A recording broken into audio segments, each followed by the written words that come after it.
what is this NFT? Why are people displaying JPEGs on virtual frames or frames in their office? So I thought it makes sense to dive deeper into that. I think most people think they buy the picture. So they own the picture. You can print it, maybe even put it on your wall. But if it's a commercial place already, that would be excessive. So the really important thing is you are not buying intellectual property. You are not buying commercial use rights. So really the question is, what are you buying from a perspective of an intellectual property? And the answer is typically nothing. Typically.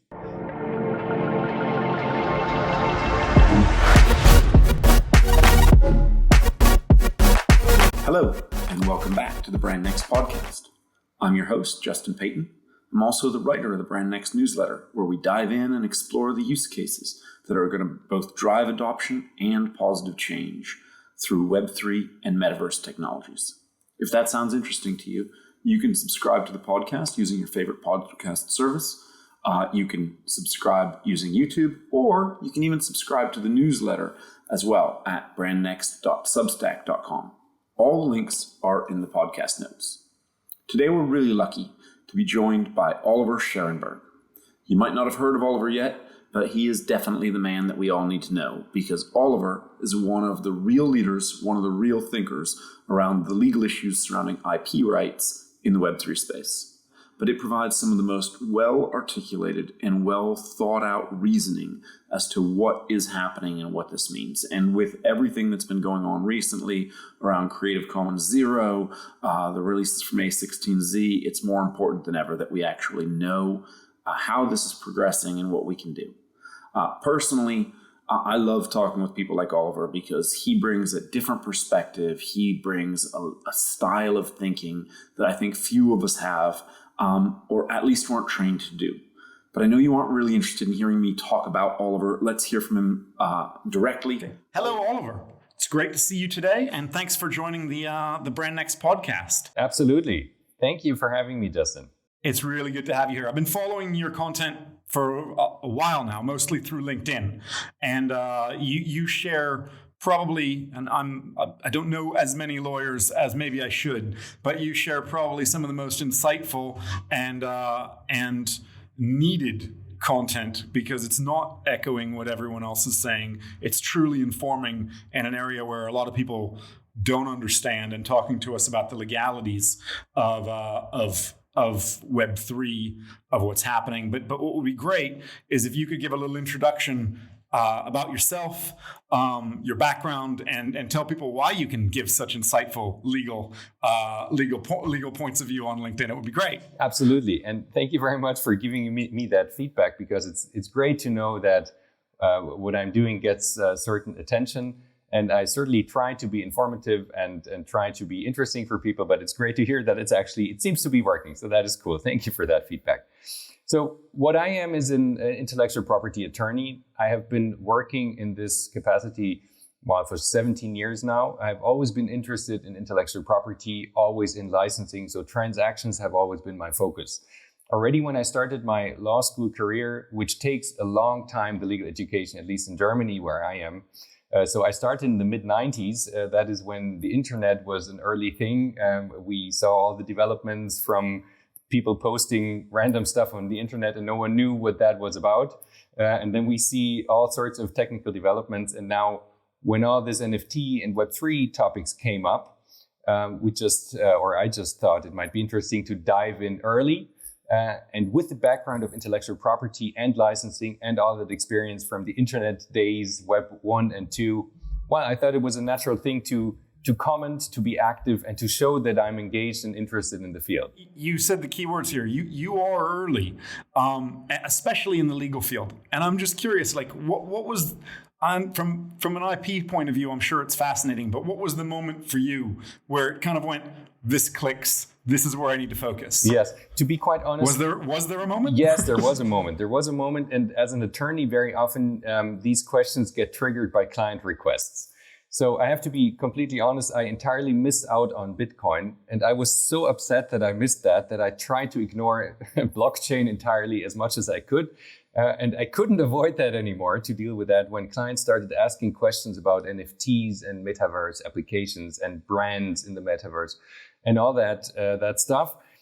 So I thought it was a good idea to dive into that. And that started more than a year ago when the first client started approaching us with a hardware device that was supposed to display NFTs in a very fancy frame, in an iconic frame structure that actually never came to market, unfortunately. But that was one when I had to dive deeper into the question: what is this NFT? Why are people displaying JPEGs on virtual frames or frames in their office? So I thought it makes sense to dive deeper into that. And then all of a sudden, client requests came more and more. Things like, well, we want to do an NFT project. We want to go into the metaverse. And as an attorney, you better have answers if people ask you questions, or they try to get their answers elsewhere. So I didn't want to, couldn't afford that. So I thought that was a natural thing to get more involved. And really, once I started, pushing some of the dust from the plate, I kind of discovered for myself that there are so many opportunities. It was so fascinating from the technical side, from the legal side, obviously, as well, and from the beauty of it as well, since I'm an art lover. So there are many opportunities that I liked so much that I thought, let's give it a legal perspective. And to be quite honest, many of the legal perspectives that I saw when I first was digging into that stuff, I think they were just utterly wrong. So they were big misperceptions about what do you buy when you get an NFT, or what is an NFT even. So as most people probably first, I thought the NFT is the picture, which is, as we probably all know, it's not the case. The NFT is the entry in the blockchain. The picture is just a JPEG that may be connected through some sort of link in the smart contract. So these questions of what do you buy, what do you get, what is your ownership? And through that question, I mean, every time you started to answer one question, you had two more questions, at least from the legal side. So, okay, it's property. So what is property? Property for digital assets in Germany, for example, difficult thing. So you can have property for physical items, but not for digital items, at least not based on the principles of the civil code. So, and then you have from one problem to the next. I thought it makes a lot of sense to just write stuff down, inform myself, dig into law. Like the resource, law is often a very good resource for the attorneys, and legal codes and decisions. And then try to categorize what NFTs are, what JPEGs are in connection with the NFT projects, and then come up with some comments. I think that's fascinating. You left out the key question. When someone buys an NFT, you said they're just buying the entry on a blockchain. But in their mind, what do you think people really think they're buying? What do you think people think they're getting? And what do you think they really get in most circumstances? I think most people think they buy the picture. So they own the picture. If it is a picture project, just assuming that that's the easiest form of an NFT project, you just have your profile picture. So I would assume people think I click on the minting button, I throw some ETH in, and in return, something shows up in my wallet. So this is what I buy. I buy the picture. I would assume that most people think, hey, cool, I bought the picture. I can do whatever I want with it because I have it in my wallet. Like I went to the shop, I bought it, I can use it. But what does that mean, I can use it? From the perspective of a typical buyer, this may mean, hey, it's cool, I bought it, I paid a lot of ETH, so now I can show everyone that I have it. I can print it on t-shirts and sell them. I can, multiply them and have my own collection. I can make derivatives and put a hat on the profile picture or whatever, and mint it again.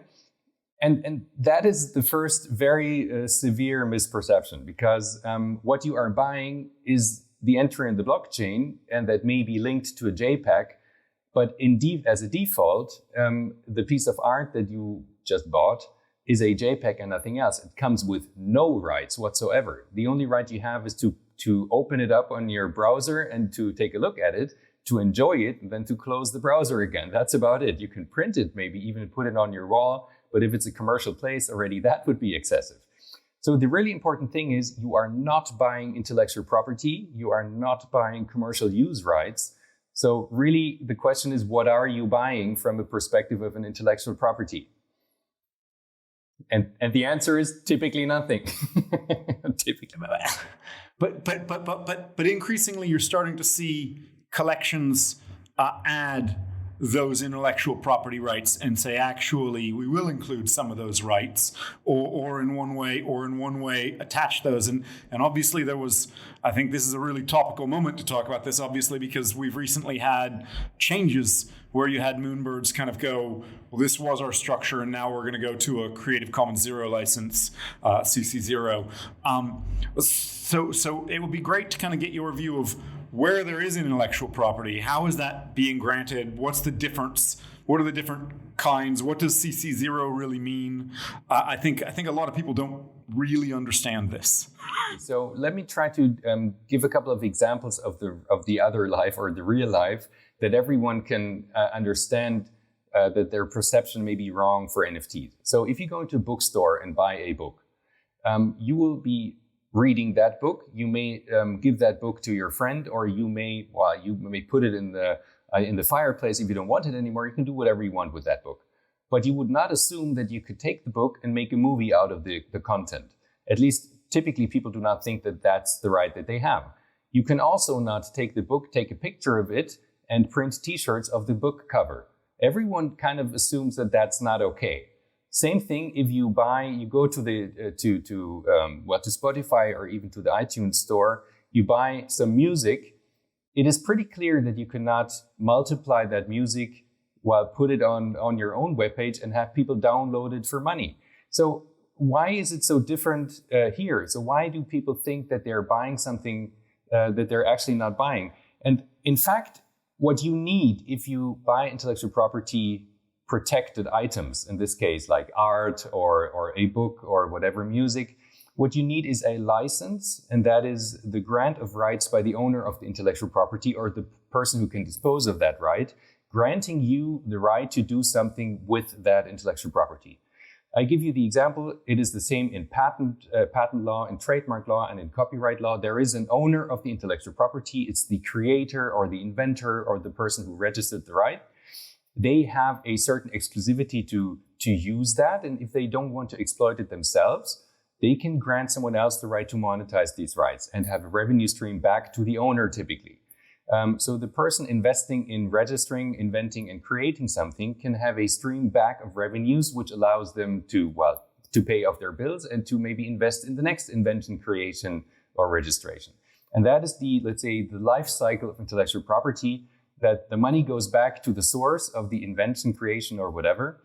So people can do the same thing again. And if there is no incentive doing that, well, then maybe people may stop being creative and being innovative and all of that. Now, in the particular case here of the Moonbirds, because you mentioned them, Creative Commons, intellectual property license, and ownership, these are so many different things. So let me try to take one step back before I answer all of that. Because indeed, as the owner of the intellectual property, you have many different choices you can make. Either you keep the IP and the use rights just for yourself. So no one can have that. Even if you sell, let's say, one piece of an art collection, for example, the rights can still entirely stay with you.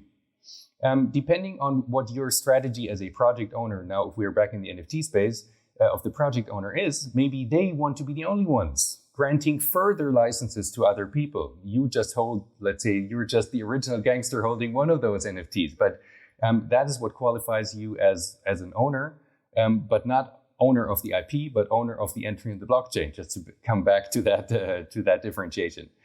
So the decision that you make is a strategic one as an owner. What is my monetization strategy? Do I want to monetize? And if yes, do I want to do it by myself?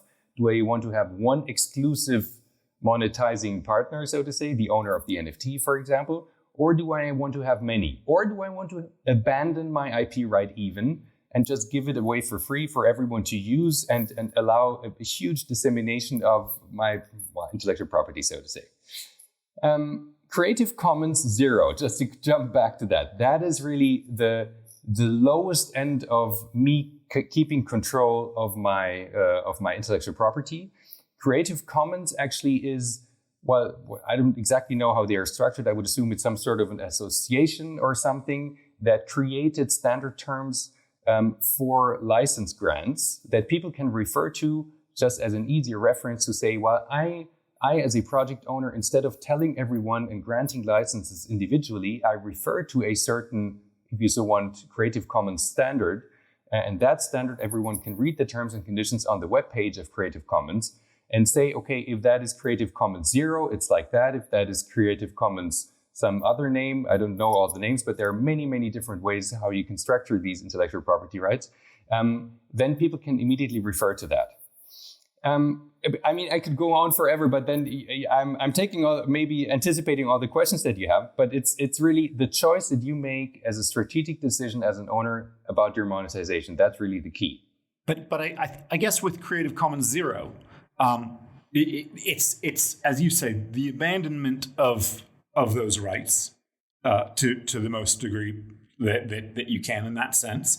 So I guess my question, if we go back to that and try to explain it through Moonbirds as an example, although they're definitely not the only example right now, what you saw in looking at the reaction and the community reaction, were people, there was a bit of dismay within that community where people felt like, I had one thing, now I have something different. And how has this changed? And I guess the question is, do you think that the community was adversely impacted by this? Do you think that there is, what is the real impact on the community? And I guess where I want to get to with it is to understand, as more communities think about this, is Creative Commons 0 going to be the natural trend where more people go? If you have an opinion on that. Yes, I have a very strong opinion on that. So Creative Commons, I think, can be a wonderful thing. It can be a wonderful thing if you want to open up your project to anyone. If you make that decision as a project owner beforehand, inform everyone, then everyone can make an educated decision. Do I want to still mint this? Do I want to have that NFT? What is it that I'm getting? Is it then really anything else than my name engraved on the blockchain? Or do I really get any rights associated with that? And it very much depends then again, as a project participant, so as a buyer, what do I want? If I make the decision that I buy into a project that has a commercial use right, I may have the intention of monetizing myself, like printing my moonboard onto t-shirts, mugs, or whatever, creating a cartoon series, what you have, it doesn't matter, whatever it is. And you can monetize that and regain some resources for your investment into buying that NFT. If you make that investment and later someone pulls the rug under you and underneath of you and takes away the value of that commercial rights, because not only you now have the use right, but everyone else has it, and for free, I would be very upset in such a situation as an NFT owner. And this is exactly what happened in the Moonbird situation.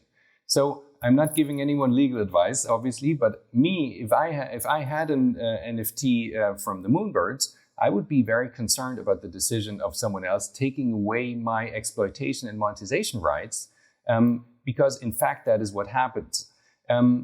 Legally, what they did, the Moonbird NFT project owners, they said, we mint the NFT, so we allow people to buy the NFT, and it comes with certain, I think non-exclusive, but at least it comes with commercialization rights. We still keep the IP as the project owners. And then a couple of months in the project, that was very successful, and the NFTs, I think they floored up to 20 and 30 ETH. I don't know exactly where they stand right now, but it is substantial money. So all of a sudden, the project owner was, without consulting with the community of NFT owners, they just said, well, we think it's a good idea to abandon the IP. We put the project under Creative Commons 0, which in fact means we're granting a free license to everyone who wants one, and de facto you are abandoning the IP with that. That doesn't mean that the owner of the NFT does not have the commercial license anymore.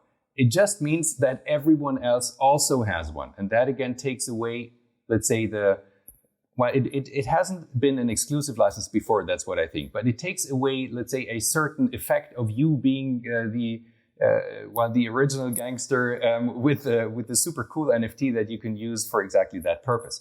And now I try to understand what is the intention of the project owner.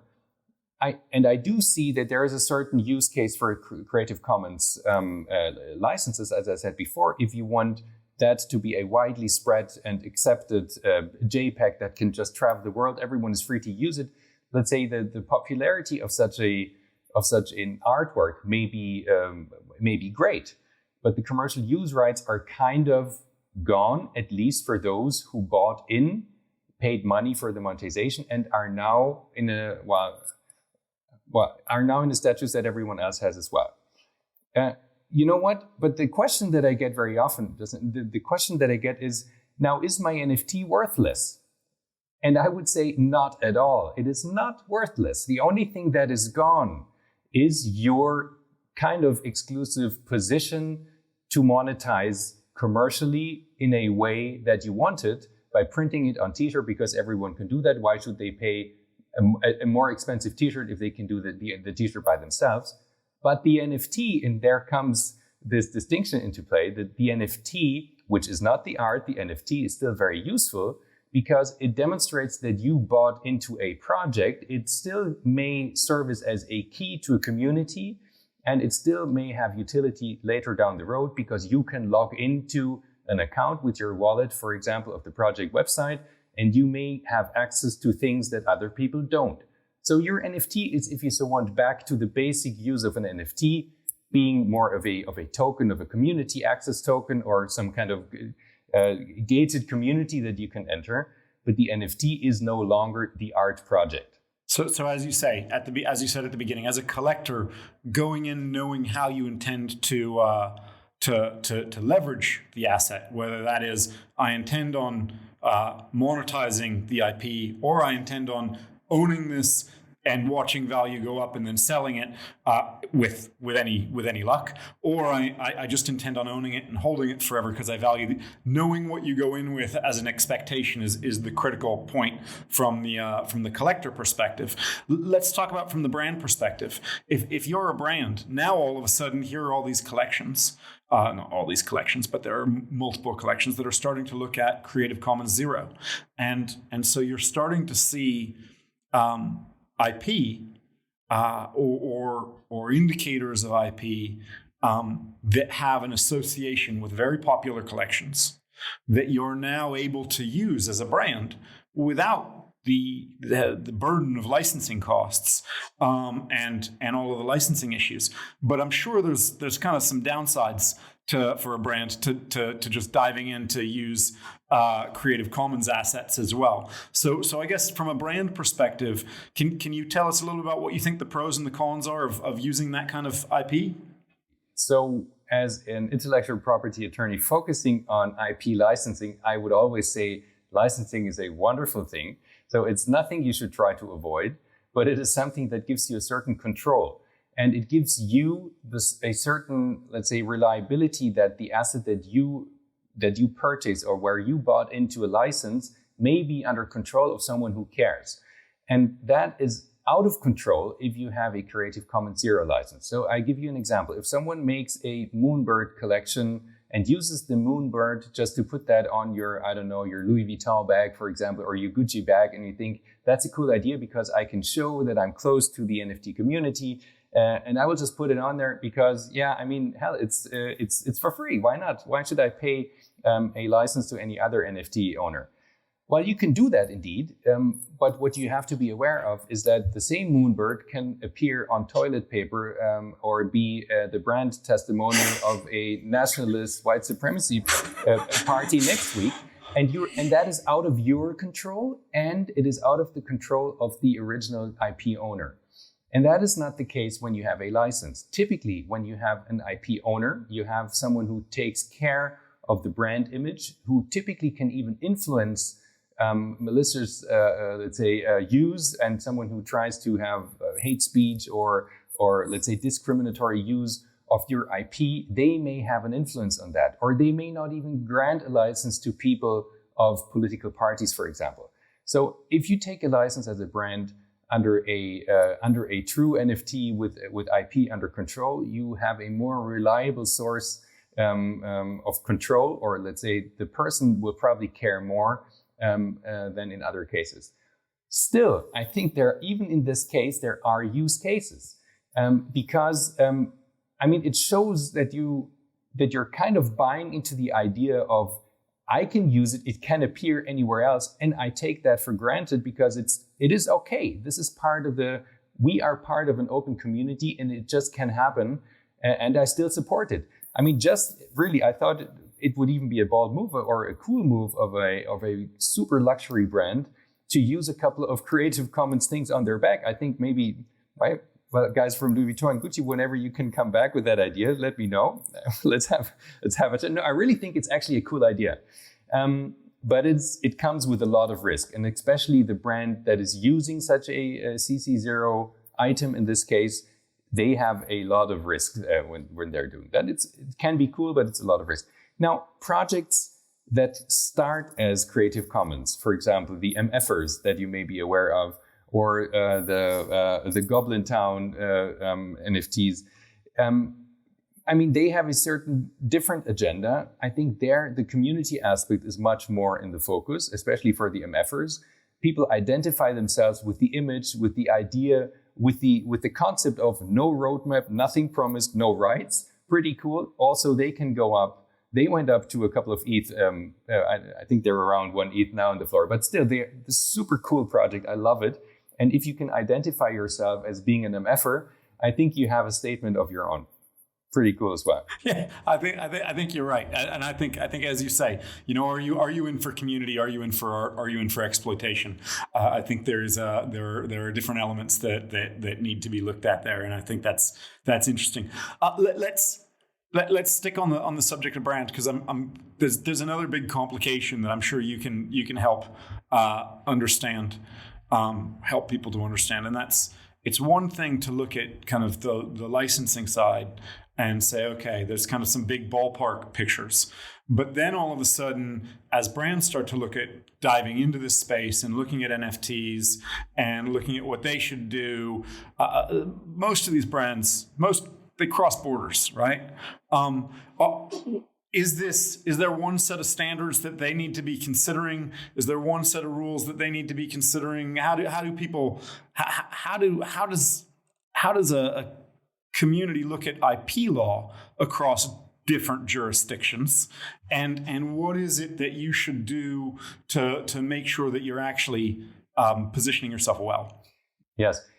So I think besides the questions that brands have to answer before they even start asking the legal questions, is what do I want to achieve with my Web3 experience? Do I want to address the users and customers they already have? Do I want to display my ability to move into new markets and new technologies? Or do I want to explore something entirely new and address markets that are completely unexplored until now?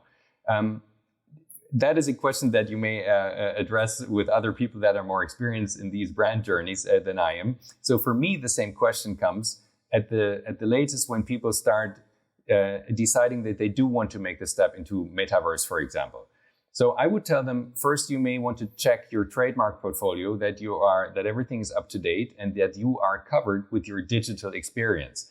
Because just the fact that you own a trademark for sneakers doesn't mean that you own the trademark for digital sneakers. It's a different class that you need to apply a trademark for. And if you want to be protected, you better do that quickly before other people infringe your brands in the metaverse and you cannot really get them because you lack the correct trademark application.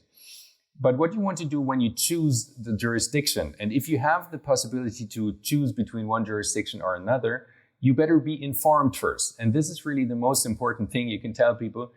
Well, do your due diligence on the legal side of things, because maybe there is a jurisdiction that requires you to take a regulatory license before you even start your NFT project. It may mean that in some countries, your NFTs are taxed in a completely different way than in another one. And it may mean that your NFT project may even be completely illegal because it displays nudity or extremist signs that are forbidden in one jurisdiction and they're not in another. So one of the reasons why we think it is important to have a big network of experts around the world is exactly that.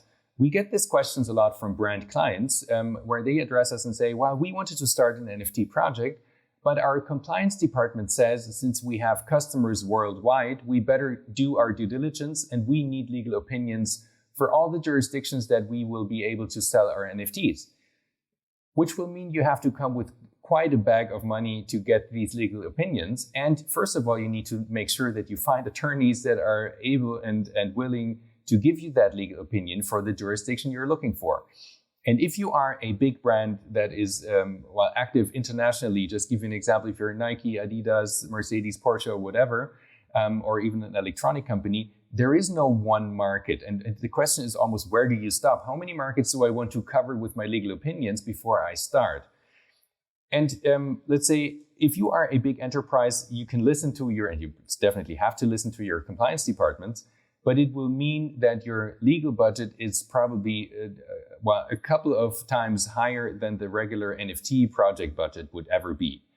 And these discussions, to be honest, are the most interesting ones for me to have, because I think if you have a brand that tries to educate also their legal department, also their compliance department, that, look, this is something that is out of our control to a certain extent.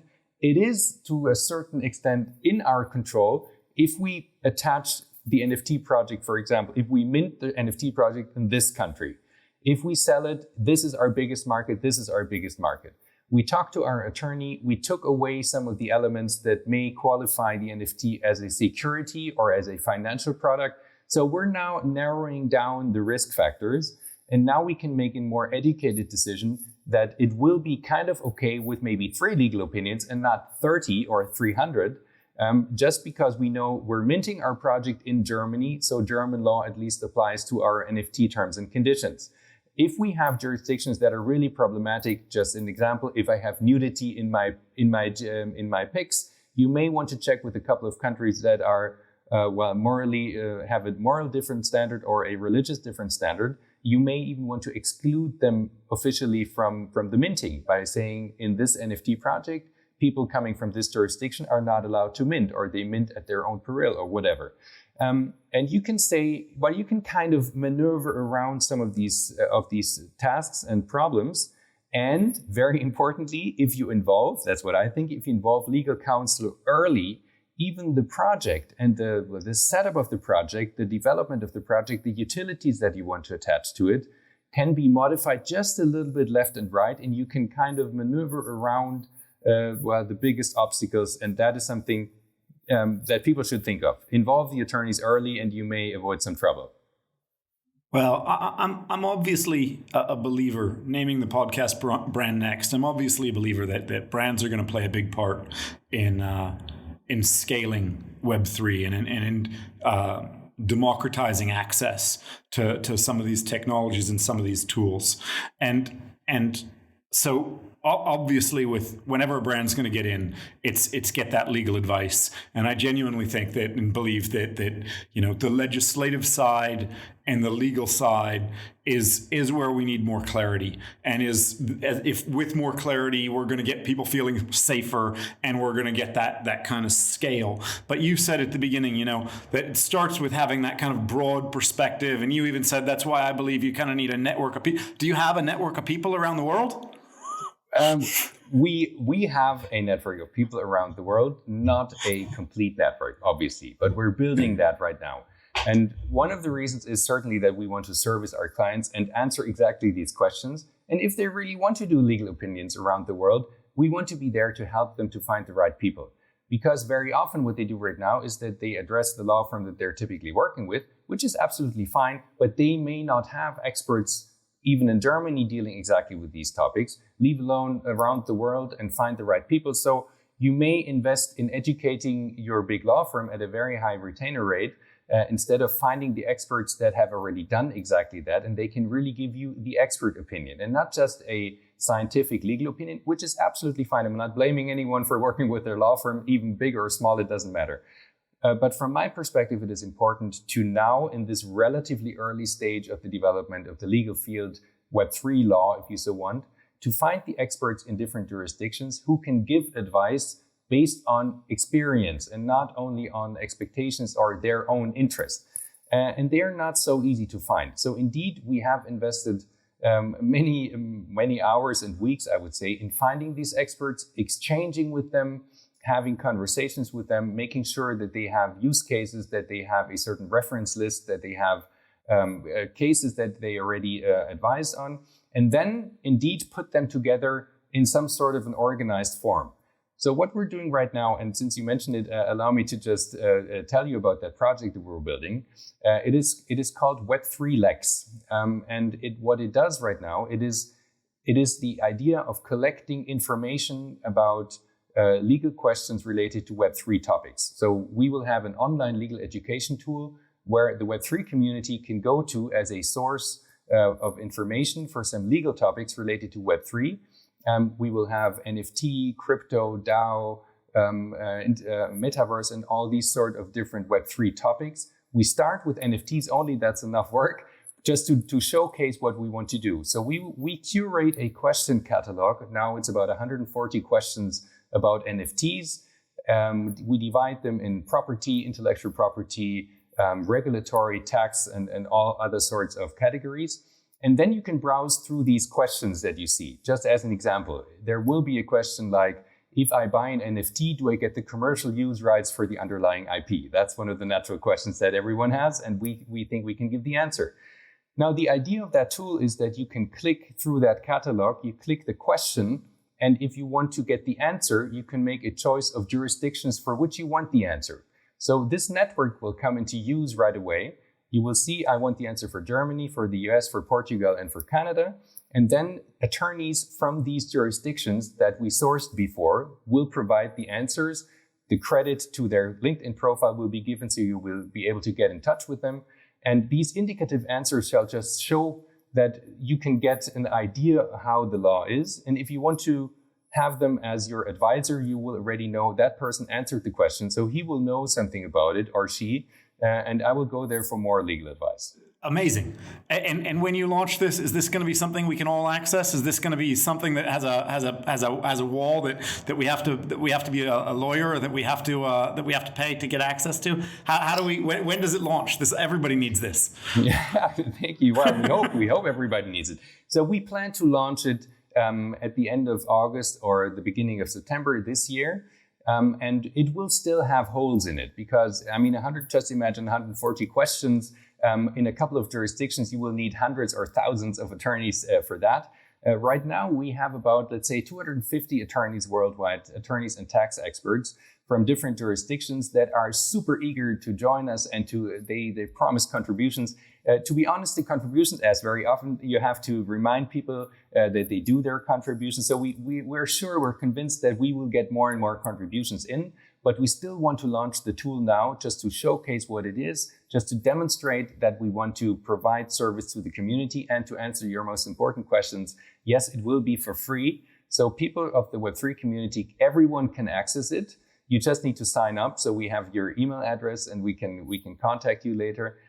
There is no gated access to it right now. This is what we do not plan. We want to provide this catalog for free as an indication of the legal questions, and everyone shall be educated by that. The important thing is, though, however, and that's a question that we get from the attorneys, certainly, who make the contributions, can we earn something with that? Well, certainly. We're not a charity after all. We invested quite substantially now in the development of the website, in programming. We hired a couple of people to manage that platform, to reach out and keep the network together. So at a certain stage, we'd be happy to earn money with it, but not with the platform, but through the reputation that we gain as experts on the platform. So we think it's a good marketing tool. We qualify ourselves as being networked and connected to other experts around the world.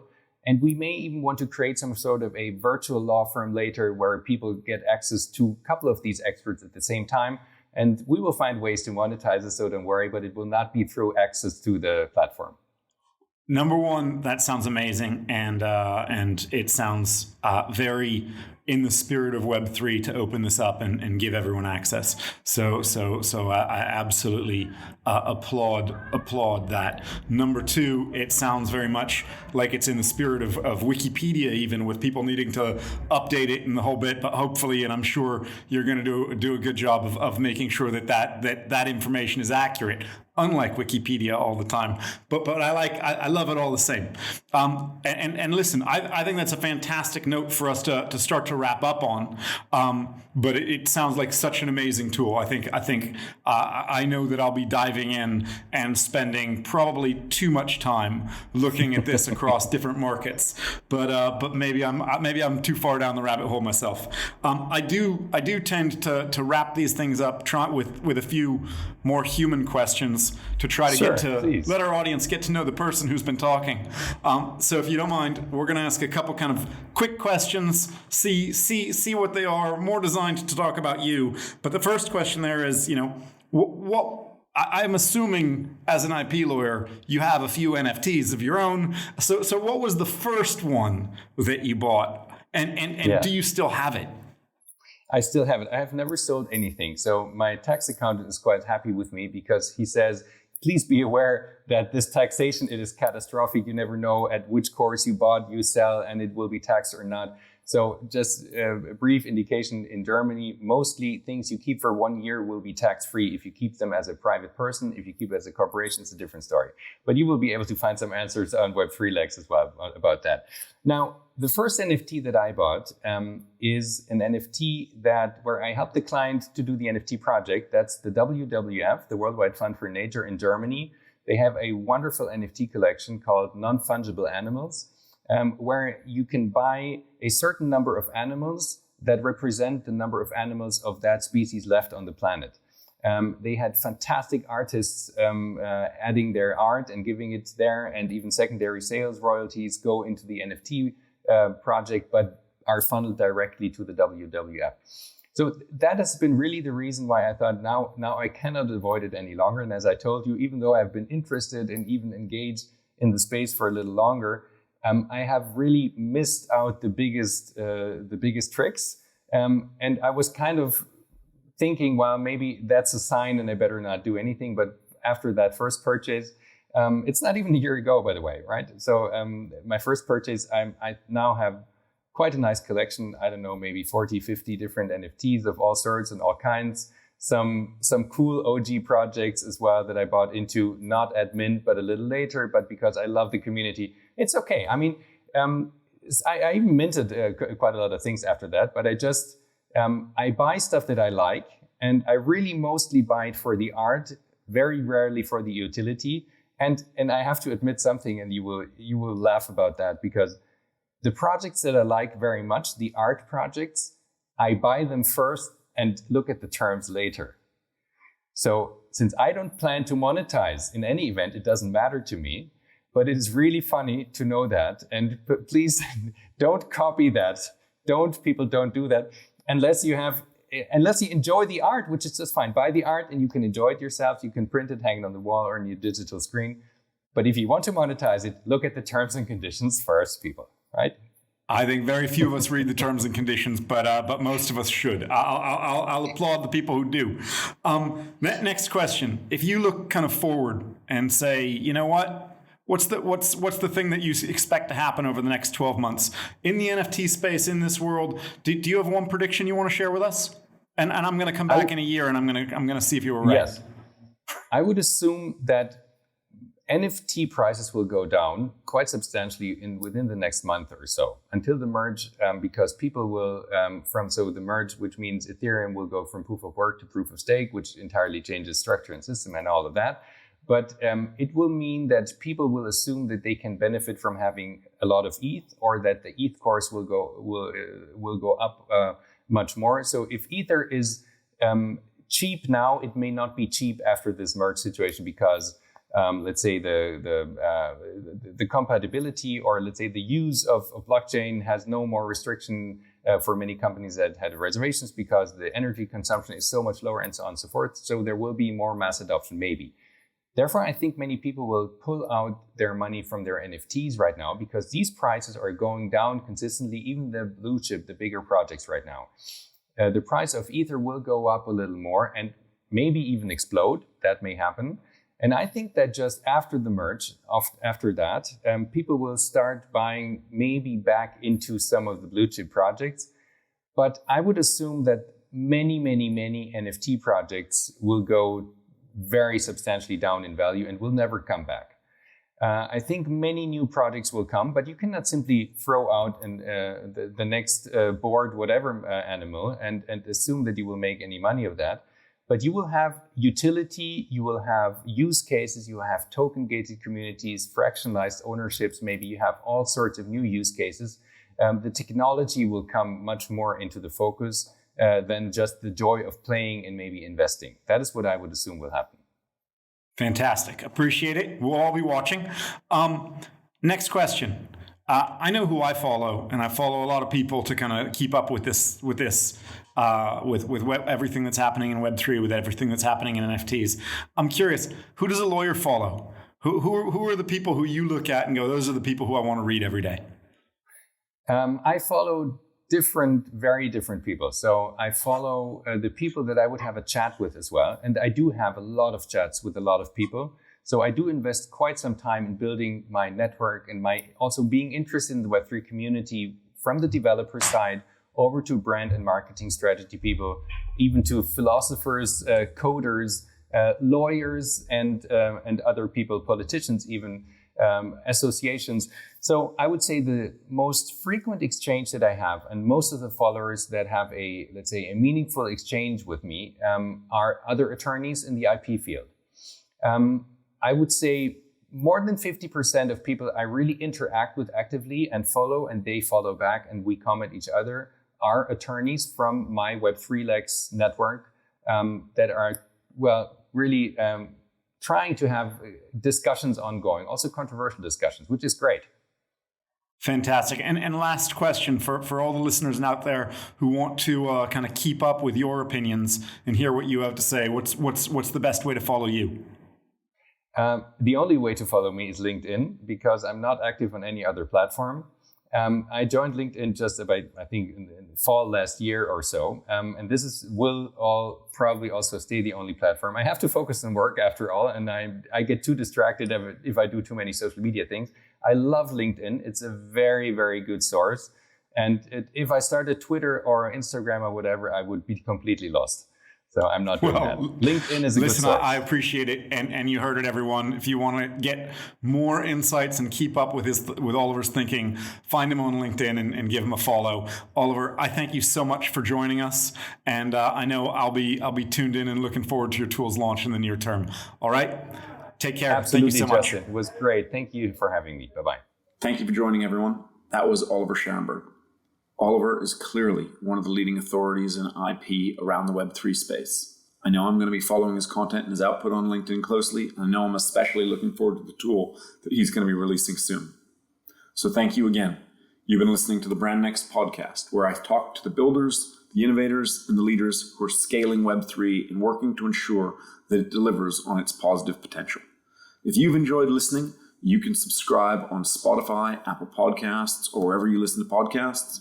You can subscribe on YouTube, or if you really want to help, you can give the podcast a 5-star review. And if you want to find out more, you can also subscribe to the accompanying Brand Next newsletter at brandnext.substack.com. Again, all the links are in the show notes. Thank you again for listening, and until next time, take care. Bye.